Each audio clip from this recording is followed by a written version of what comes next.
मन के उड़ते हुए पखेरू, मेरे सोन चिड़ैया गीत, मेरे सोन चिड़ैया गीत।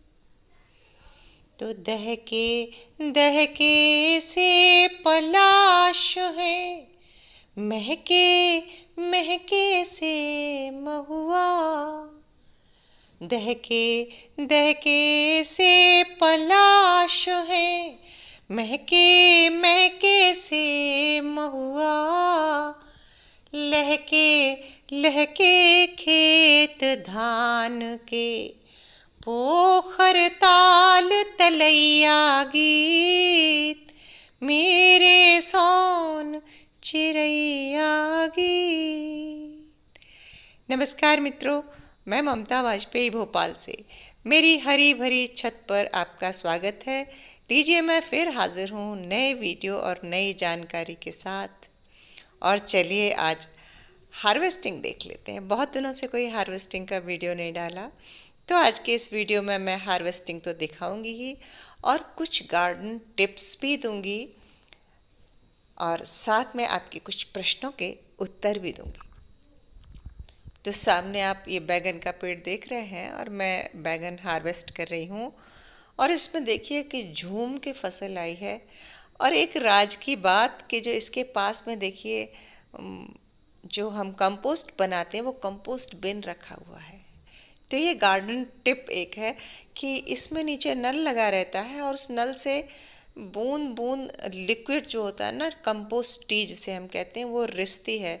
तो उसे मैंने क्यारी के कोने पर रख दिया है और इस तरह वो बूंद बूंद कंपोस्ट ही बिल्कुल जैसे ड्रिप इरिगेशन होता है उसी तरह बूंद बूंद वो कंपोस्ट इस क्यारी की मिट्टी में पहुंचती रहती है। और ये अकेला एक पेड़ देखिए कितने सारे बैगन के फल दे रहा है। और इस साल जो है ना, बैगन की फसल बहुत अच्छी हुई। और ये भी मैं बताऊं, जो मेरा अनुभव है कि एक ही फसल हर साल अच्छी नहीं होती। पिछले साल मेरे गोभी बहुत अच्छे थे, इस साल मैं उनसे संतुष्ट नहीं हूँ। बुरी तो नहीं है पर पिछले साल जैसी नहीं है। और क्या होता है जो फसल थोड़ी बहुत बिगड़ती है हमारी, या मैं वो सब भी टिप्स आपको बताऊंगी। अभी तो आप बैंगन की हार्वेस्टिंग देखिए कि कितने हेल्दी बैंगन हैं। और पिछले साल मेरे जो गार्डन में थे वो वाइट बैंगन बहुत थे, इस साल वो बहुत अच्छे नहीं हुए। एक दो प्लांट हैं और उनमें फसल भी आई है, लेकिन वो पिछले साल जैसी नहीं। इस साल मेरे पास ये भरते वाला बैंगन है, बहुत अच्छा हो रहा है। और एक टिप तो मैंने आपको बताई। इसके अलावा मैं जो लोग नए जुड़े हैं उनकी जानकारी के लिए मैं बता दूं, हमेशा मैं हर वीडियो में ये बताती हूँ कि अच्छी फसल के लिए जो सबसे पहली शर्त होती है वो हम मिट्टी बहुत अच्छी तैयार करें। इसमें 60 से 70% मिट्टी हो शुद्ध, और बाकी का जो 30 से 40% बचता है उसमें हम गोबर की खाद डालते हैं और कुछ थोड़ी किचन कंपोस्ट डालते हैं।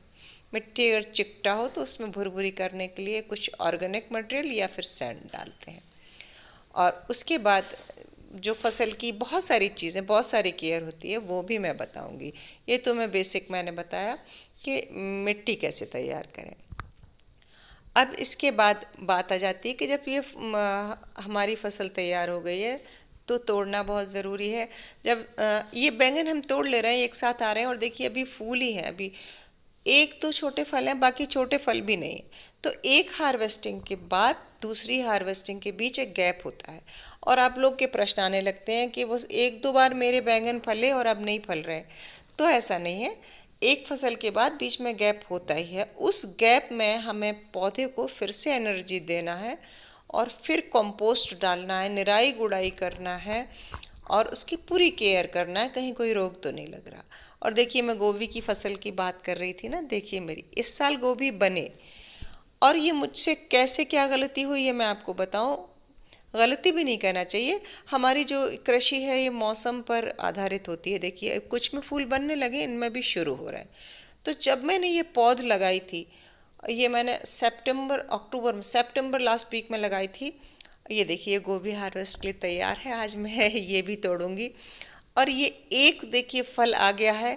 ऐसे इक्का दुक्का फल आ गए हैं, पर ज़्यादातर में अभी ये फूल नहीं बने हैं, बाकी इनमें ये फूल बन गया है। तो ये मैंने अलग अलग किश्तों में लगाई, इसलिए भी मुझे अलग अलग किश्तों में फल मिल रहे हैं। पर ये जो जो फूल छोटा होता है गोभी का या पत्ता गोभी का, तो उसकी क्या वजह होती है कि एक तो सबसे पहले कि हमारा बीज कैसा है। अगर बीज हाइब्रिड ब्रीड का है तब तो फिर फल वैसा ही बनेगा।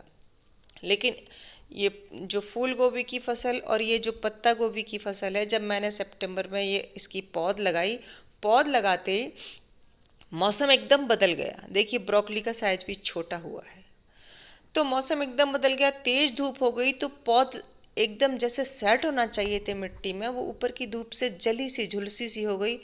और उसका जो ग्रोथ पीरियड था, जिसमें कि वो 8 दिन में 6 दिन में सेट होने के बाद ग्रोथ लेती है, वो उसने नहीं ली और लगा कि मर ही जाएगी। और फिर मैंने उस पर ग्रीन नेट डाला, जैसे तैसे उसको बचाया, तो शुरू का वो 15 से 20 दिन वो पौध को अपने आप को बचाने में ही लग गया। तो अब देखिए फूल तो आ रहे हैं, लेकिन वो एक जो अगर उसको हेल्दी वातावरण मिलता तो वो और बड़ा फूल आता। हालांकि ये भी बुरा नहीं है, ये भी फूल बन रहे हैं, अभी और बढ़ेंगे। लेकिन जो बहुत हेल्दी फल आना चाहिए था, जो मैं पिछले कई सालों से ले रही हूँ, वो इस साल नहीं हुए। तो हम सारी कोशिश करते हैं, लेकिन कृषि जो है वो मौसम पर आधारित होती है।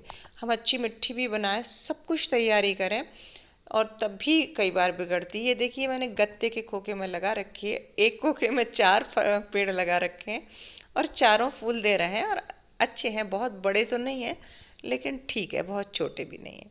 4 में से 2 में फूल बनने शुरू हो गए हैं और 2 में नहीं। और क्या होता है कि जब ये गोभी के फूल की जब फसल हम लगा देते हैं, तो 15 से 20 दिन बाद हम इसमें सरसों की खली का जो लिक्विड मैन्योर देते हैं, तो उससे एकदम से उसको खुराक मिलती है और फूल बड़ा हो जाता है।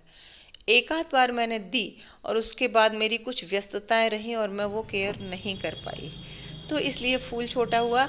ये गार्डनिंग टिप्स थी जो मैंने आपको बताई, ताकि आप अगर ये लगाएं तो ये गलती नहीं करें जो ये मुझसे हुई, कि पौध जब लगाएं तो आप देखें कि मौसम थोड़ा ठंडा हो जाए तभी पौध लगाएं।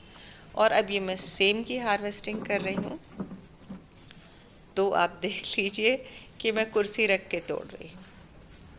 और सेम के लिए जब भी हम मचान बनाएं तो थोड़ा नीचा बनाना चाहिए। ये बात मुझे पता थी, लेकिन ये जिस मचान से मैं ये सेम तोड़ रही हूँ, ये असल में लौकी तोरई का मचान है। और पिछले बरसात जो गुजर गई उसमें मैंने इस पर बहुत तोरई और लौकी लिए, गोल वाली, जो आप लोगों ने देखी भी। जो पुराने मेरे जोड़े हैं जो लोग, उनने पूरी वो फसल देखी है। और ये सेम मैंने इस पर बोई नहीं थी, ये बीज अपने आप उगे और ये चढ़ गए, तो फिर मैंने इन्हें चढ़ने दिया।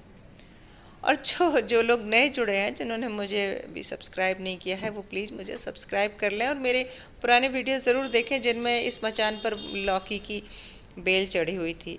और एक कमेंट और आया था कि आप ये जाल मुझे पूरा नज़दीक से दिखाएं, बना के आपने कैसे बनाया। तो मैं उसके लिए ये कहूँगी कि जाल कैसे बनाते हैं। पूरा जाल बनाते हुए मैंने एक वीडियो डाला है, जिसका लिंक मैं इस वीडियो में दे दूँगी। और ये मेरी पर्पल कलर की सेम है। ये देखने में जितनी सुंदर है, खाने में भी उतनी ही अच्छी लगती हैं। मैं कहीं भी बाहर जाती हूँ तो मैं कुछ नया अगर दिखता है तो उसके बीज ज़रूर लेकर आती हूँ। और एक प्रश्न अभी बहुत आता है कि अब गर्मियों की जो फसल है उसकी बुआई कब करें। तो उसका उत्तर ये है कि फरवरी से मार्च के बीच गर्मियों की जो फसल होती है उसकी बुआई हो जाती है। लेकिन आप टेम्परेचर का भी ध्यान रखें। बहुत गर्मी में कोई भी पौध निकलेगी नहीं, बहुत ठंड में भी कोई पौध नहीं निकलती। तो जब थोड़ा ये ठंड कम होगी तब आप बीज डालें। और देखिए इन मेहमानों से मिलिए। ये बगीचे में बहुत आते हैं। आप भी अगर गार्डनिंग करेंगे तो ये आपके यहाँ भी आएंगे। मैं तो जब भी छत पे आती हूँ तो मुझे चिड़िया, पखेरू, कबूतर, सभी तरह के पंछी रहते हैं, और इनके होने से बगीचा एक तरह से जीवंत हो जाता है। और एक प्रश्न और आता है कि हमारे प्लांट बढ़ नहीं रहे या हमारे फ्रूट बढ़ नहीं रहे। तो इस समय अगर ठंड में फ्रूट नहीं बढ़ रहे हैं तो उसका कारण ठंड है। ठंड में प्लांट की ग्रोथ भी कम हो जाती है और फ्रूट की। और जहाँ तक जैसे फूल गोभी के साइज की बात है, इसका छोटे होने का कारण मैंने अभी एक तो बताया भी, दूसरा बीज पर भी निर्भर करता है। चाहे वो बैंगन हो या कोई सी भी फसल हो, करेला हो, करेले पे बहुत प्रश्न आते हैं कि करेले की साइज़ बड़ी नहीं हो रही। तो ये शुद्ध से सीधे शुद्ध बीज पर निर्भर करता है। अगर बीज हाइब्रिड का होगा तो फिर फल ज़रूर बढ़ेगा। और आज तो मैंने अच्छी खासी हार्वेस्टिंग दिखाई है आपको। और आगे देखिए पत्ता गोभी लगे हैं मेरे, अभी ये तैयार नहीं हुए हैं। जब ये पूरे तैयार हो जाएंगे तब इनकी हार्वेस्टिंग भी दिखाऊंगी। मुझे उम्मीद है कि ये बहुत अच्छे फल बनेंगे और वीडियो अच्छा लगा होगा। और ज़रा भी आपको लगता है कि मेरे वीडियो से आपकी मदद होती है तो आप इन्हें लाइक भी करें और आप शेयर भी करें, ताकि दूसरे लोग भी मेरी तरह गार्डनिंग कर सकें। और सब्सक्राइब तो प्लीज़ आप मुझे कर ही लें। और देखिए बगिया कितनी हरी भरी लग रही है और इस साल पालक बहुत अच्छी हुई है। तो बस जो जो जब जब निकलता जाएगा मैं हार्वेस्टिंग करके दिखाती जाऊंगी। जुड़े रहिए आप मुझसे। मिलते हैं अगले वीडियो में नए विषय के साथ। तब तक के लिए नमस्कार।